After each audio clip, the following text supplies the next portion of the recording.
Hello everyone, I am Asha Bist. Hope you all are doing well. Dear students, today I welcome you all in class 8th, 5th chapter of history when people rebel 1857 and after. Dear students, in this chapter we'll understand the revolt of 1857 and how the political and social development took place during that time. We'll also discuss the transformation of Nawabs from strong rulers to rulers whose powers started eroding. So let's begin with the first part of this chapter.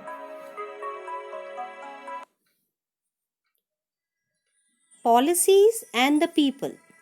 The policies of the East India Company affected different people like kings, queens, peasants, landlords, tribals, and soldiers in different ways.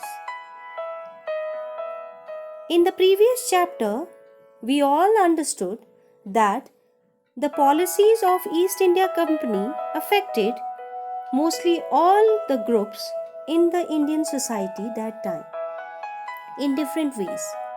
We have also seen that how people resist the policies as well as the actions that harm their interest or go against the sentiments of the people living that time. Nawabs lose their power. In the previous chapters, we understood how the Nawabs lose their power in front of the Britishers, how the powers taken away by the Britishers from Nawabs. Since the mid 18th century, Nawabs and Rajas had seen their power erode, means their power were taken away by the Britishers. They had gradually lost their authority and honor as their powers were taken away by the Britishers. Residence had been sanctioned in many courts. The freedom of the rulers reduced. Their armed forces disbanded. As per in 1801, a subsidiary alliance was imposed on Awadh and it was annexed in 1856 on the basis of administration. As per the subsidiary alliance, the Nawabs of India were not allowed to maintain their own army. If they require any help from the army, they need to take help from the British army. And for that, they need to pay a fixed amount to the British army.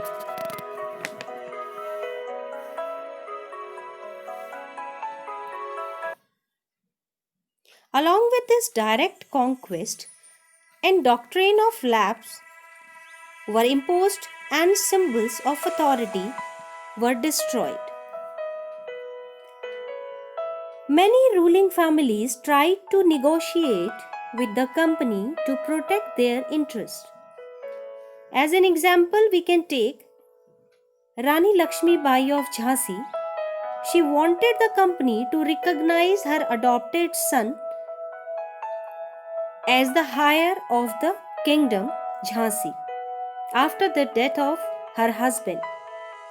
As Nana Sahib, he adopted a son of Peshwa Baji Rao too, and he wanted Britishers to accept his adopted son as the heir of Jhansi. He also gave his father's pension when the latter died. However, the company, confident of its superiority and military powers, turned down these pleas. The company began to plan to bring an end to the Mughal dynasty, and Bahadur Shah Zafar was declared the last king of Mughals. The company began to plan how to bring the Mughal dynasty to an end. They started to plan against the Mughal dynasty.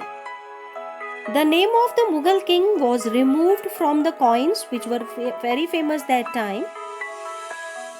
In 1849, Governor General Dalhousie he announced that after the death of the last Mughal Emperor Bahadur Shah Zafar, no one else from his family would become the ruler.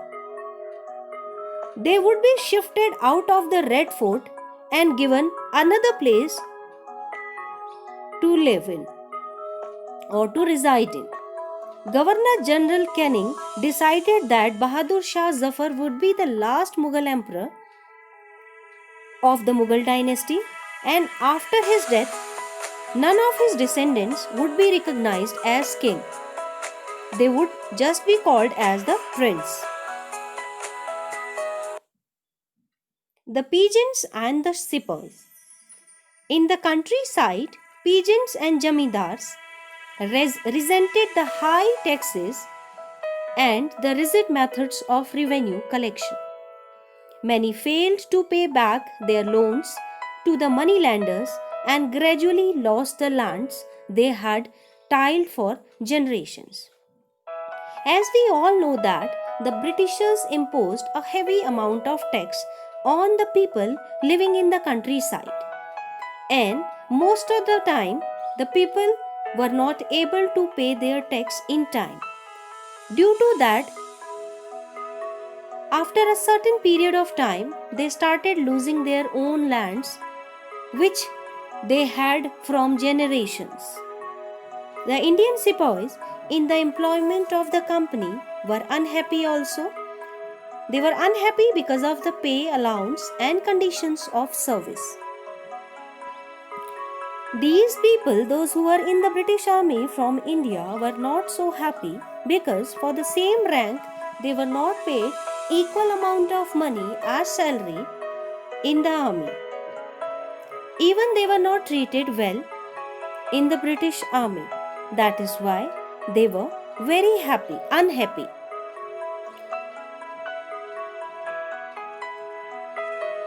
They also faced many problems regarding their religious beliefs or sentiments.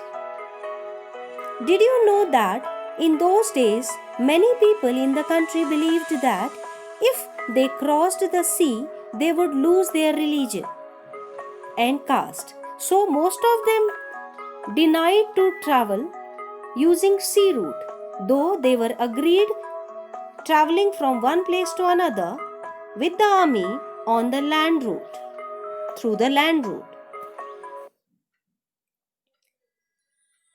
The peasants and the sepoys. This point we are discussing from last slide. Moreover, some new rulers violated their religious sensibilities and beliefs.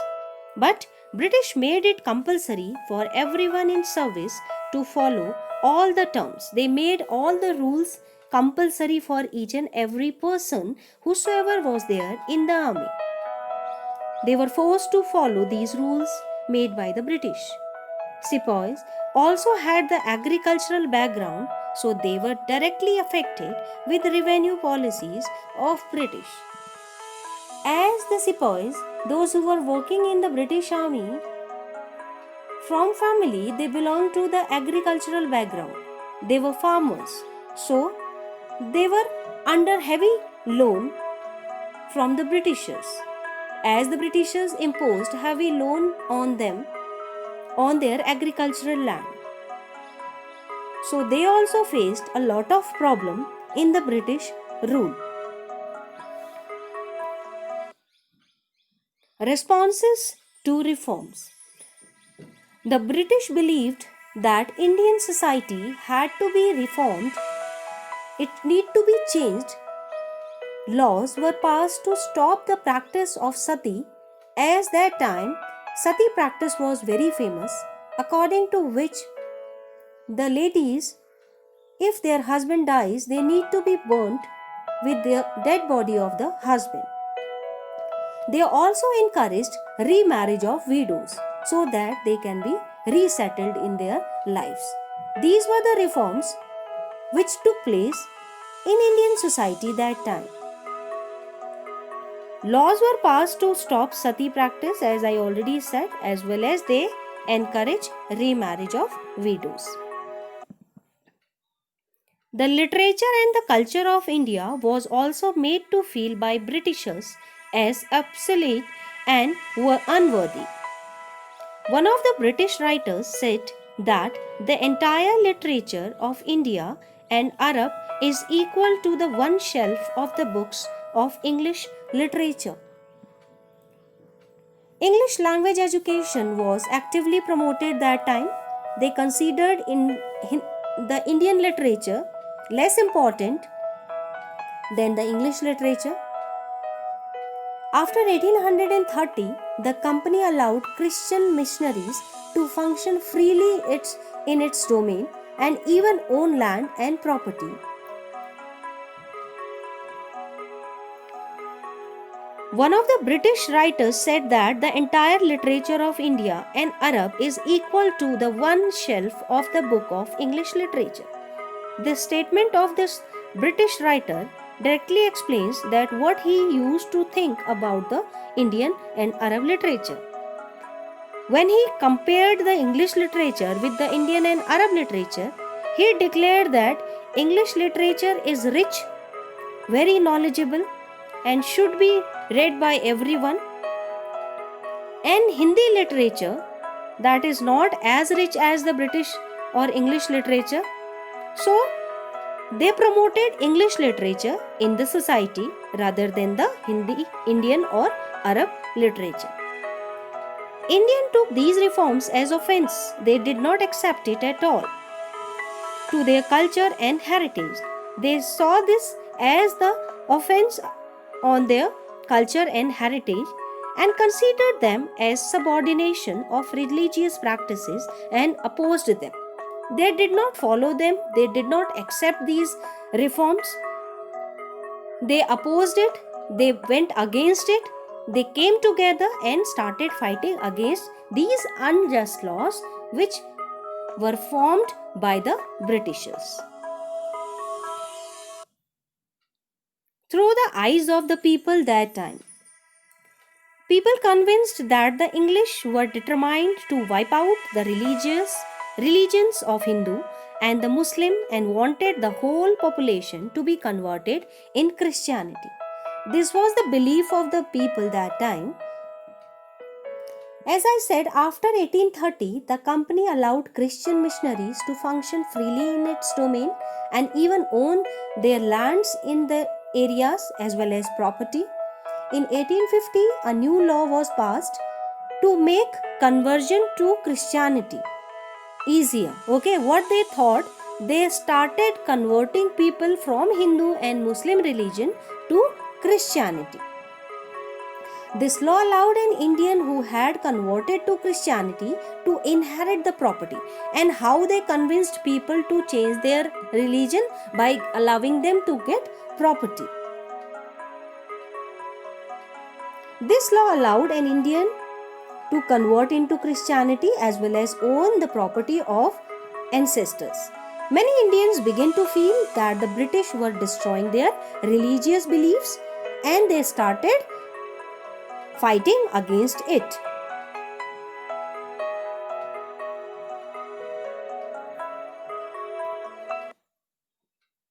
A mutiny becomes a popular rebel. In May 1857, a massive rebellion started against the company's very presence in India. Though struggles between rulers and the ruled are not unusual that time, sometimes such struggles became quite widespread as a popular resistance so that the power of the state breaks down. A very large number of people begin to believe that they have a common enemy that rise up against the enemy at the same time. For such situation to develop, people have to organize, communicate, take initiative and display the confidence to turn the situation around.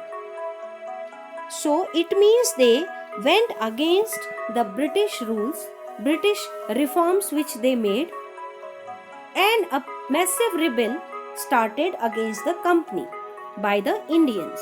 The instant reason of mutiny was the pews of Carthage greased with cow and pig fat, and people took it as a harm on their religious belief. They took it as a harm on their religious sentiment, and this news did not stop at one place. It spread in all the regiments wherever the Indian sepoys or the Muslim sepoys were there in the British army. Sepoys mutinied in several places, beginning from Meerut, and a large number of people from different sections of society rose up in the rebellion. Anger against high taxes, disruption of crafts and trade, dissatisfaction of nobles, and rumors in Sepoy finally lead to the mutiny of 1857. These situations developed in the northern part of India in 1857, and after 100 years of conquest and administration, the English East India Company faced a massive rebellion that started in May 1857 and threatened the company's very presence in India.